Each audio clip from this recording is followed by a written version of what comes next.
Hello everyone. Today we are going to learn about cost of equity shares. In the previous session we have seen cost of preference shares. We have seen two methods there. Now in the cost of equity shares, one line first I'll say about it. After distribution of dividend to the preference shareholders, the profits which is left that will be distributed among the equity shareholders, but they have one advantage: they can participate in the voting rights, they can participate in the decision making of the company, in making the important policies. So it is like this. So equity and preference shares, we'll see the detailed session also I will create for you for these equity shares, preference shares. What are these shares, what is the difference between them, what is their advantage, disadvantage, everything I'll share. Okay, everything I'll prepare a session there. I will tell you about these things. So right now, in the equity shares, in the preference shares, we have seen dividend is provided to the equity shareholders. So dividend is provided to the equity as well as to the preference shareholders. Dividend will be provided, means whatever the profits company is making, it will be distributed among the shareholders. Okay, so preference shareholders, they will have some fixed percentage, so they will get dividend on the basis of that fixed percentage only. But equity shareholders do not have any fixed percentage. Once the dividend is distributed among the preference shareholders, then the profits which is left, that will be divided among the equity shareholders based on their share investment. So now it has three methods. First is dividend price approach. So here also in the preference shares there was a formula, if you remember, D divided by NP into 100, but here it is D divided by MP into 100. So here MP is there. MP means market price. D is same, dividend. MP is market price. So here what we have to take, what price we have to take? Market price, current price we have to take. The shares, its value, current value we have to take, that market price we have to take. So D by NP into 100. And the second method, dividend price plus growth approach, here nothing is there, only this growth we have to add. G means growth. Okay, so if in the question growth will be given, you have to add it, otherwise simply D by MP into 100. D dividend, MP market price, G growth. Growth means, see, dividend is the profit. Dividend is the profit, means whatever profits they are going to get, that will be the dividend. And growth, that shares is growing also now. So if you see its growth, if you want to check the growth, means if you see few years back and you see the price now, so there is a difference in the prices of the shares. So what growth it has made. Okay, so that growth rate will be given in the question. Third method is earnings yield method. So here we have two formulas. You can do either EPS by NP or EPS by MP. NP is same, net proceeds. MP is market price. EPS earnings per share. G growth. Okay, and KE, we denote it with KE because cost of equity. K represents cost, E represents equity shares. EPS earnings per share. Here we have to calculate everything per share. Okay, per share we have to calculate the profits. NP, net proceeds, initial price we'll use when the company is issuing new shares, and we are asked to calculate the cost of new shares, and we'll use this NP. Okay, and this we will use market price when the company is taking existing shares, and in the question they are asking to calculate cost of existing equity shares. Okay, because market price will be different, initial price will be different from the market price. Initially what the price was there, now market is growing, market price is changing every day, every moment. So for existing cost of existing shares we have to take market price, for cost of new shares we have to take net proceeds. So these are three methods. Let's start with the question. So here there is first question. Sai company paid a dividend of 5.67 per share. First we'll note down the details. Dividend has been paid of 5.67 per share. So dividend is rupees 5.67. Now growth rate is expected 9% in future. So growth rate is 9%. That is, we can write it as 0.09. 9% when we will convert, it will become 0.09. And current market price is given rupees, what it is, 66.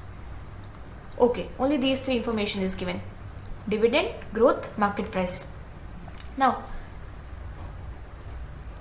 they have not asked to calculate per share profits, per share things they have not asked, and cost of equity only they have asked to calculate cost of equity. Which method we'll use? On the basis of the given information, we have to identify which method we are going to use. So dividend is common, dividend will be there in all the methods. Growth and market price also will be there. Yeah, dividend will not be there in all the methods. Dividend is given, market price will be there in all the methods, in all three methods, whether we are using dividend price approach, dividend price plus growth approach, or we are using earnings yield method. So market price will always be there in all the three types of methods. But growth rate was in second method, and dividend also, dividend we'll use in the first and second methods both. So here which method we'll use? Dividend price plus growth approach, because these two things are given. So the formula, once you will write the formula, note down the formula at one place and learn these formulas. Okay, then it will be very easy for you, because it's nothing, just formulas only. Okay, because if you'll see, we have noted down all the information, only we need to put the values here. So dividend is 5.67, MP is 66, plus growth rate we have calculated 0.09 and multiplied by 100, because we need the cost in percentage. So when you will calculate it, you will get the cost of equity as 17.90%. This is the cost of issuing equity shares, okay, with these details. So here the cost is much higher than the cost is very high. 17.990% is the cost. Due to the growth rate of 9%, it is showing this high cost. Okay, so I hope it is clear. Now we'll move to another question. Okay, so first just read down the question, note down the details, and understand which method is this. Only on the basis of given information we have to identify which method is this, and then we can calculate everything.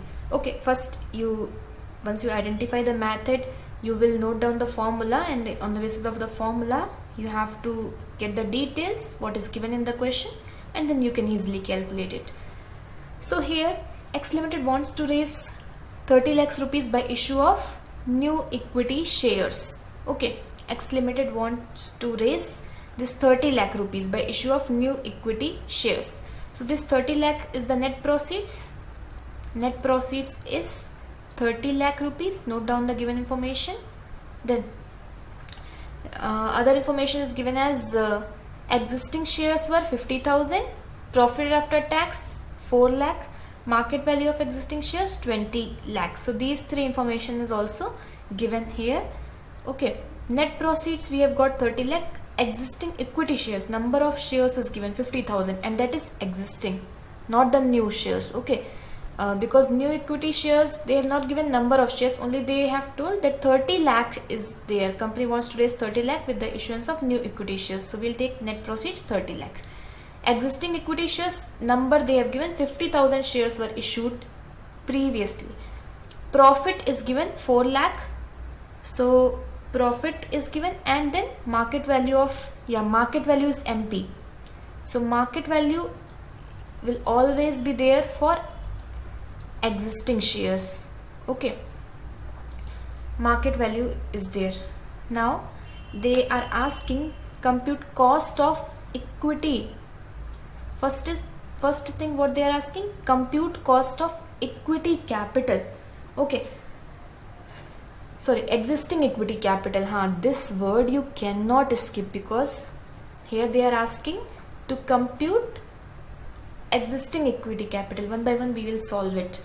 One by one we will solve A part and B part. So A part is cost of existing equity capital. If you remember, here growth rate is not given, dividend is not given, so we can't use that first and second method here. But in the third method, earnings per share was there and market price was there and net proceeds were there. In the third method, if you remember, the formula EPS by NP or EPS by MP. So here now how you will identify, means NP is also given, MP is also given, both things are given. And if in the question they in this question though they have asked both the things, cost of equity, existing equity capital also, and in the B part cost of new equity capital also. So sometimes they will give both the details to confuse you, so don't get confused. Whenever you have to find out existing equity capital, you have to use the market price, and whenever you have to find out new equity capital, you have to use the net proceeds, and for new and for net proceeds. So like this you can remember, for new equity capital, for cost of new equity, net proceeds, for cost of existing equity, market price. So here both things are given, and rest all details are given to us. So what all is needed, this is the given information, and EPS is common everywhere. So EPS first we have to calculate. EPS means earnings per share earnings we have to calculate.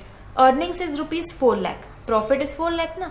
So this 4 lakh we will take, this 4 lakh we will take and we will divide it with the number of equity shares. 50,000 equity shares were there. 50,000 equity shares were there. So we will get, what we will get here? 8 rupees. Earnings per share is 8 rupees. Okay.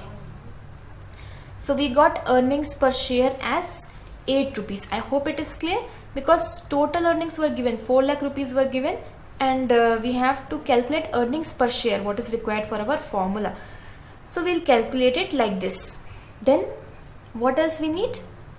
Okay, so now we have this EPS, and second thing what we need to calculate, that is whenever A part we are going to solve. So for A part we need, the formula is, first I will note down the formula, EPS, it is existing capital, so we will use market price. Market price also we have to calculate per share. So market price per share will be, total market price is 20 lakh. Market value of existing shares, market price is 20 lakh, and number of equity shares 50,000. So what we will get?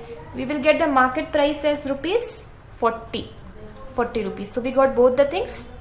So the formula is this. Just put down the value. EPS is 8, market price is 40, multiplied by 100. What you will get here?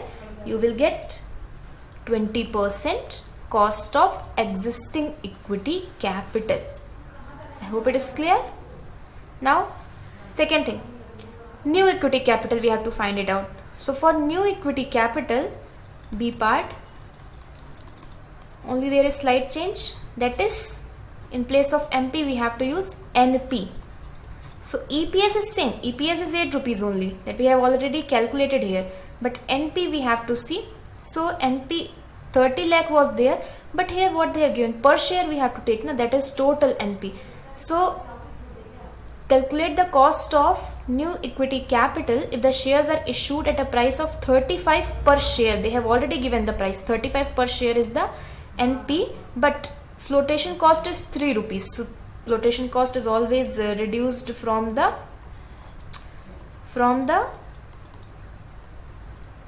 value. Okay, so it will be 32. So net proceeds we got 32, and EPS we have already calculated it. So what we will get here? We will get the cost of equity as 25%. So I hope it is clear. Okay. So like this we can calculate. Take the screenshot for this question and this one. And if you have any confusion, you can let me know in the comment box. Thank you for watching.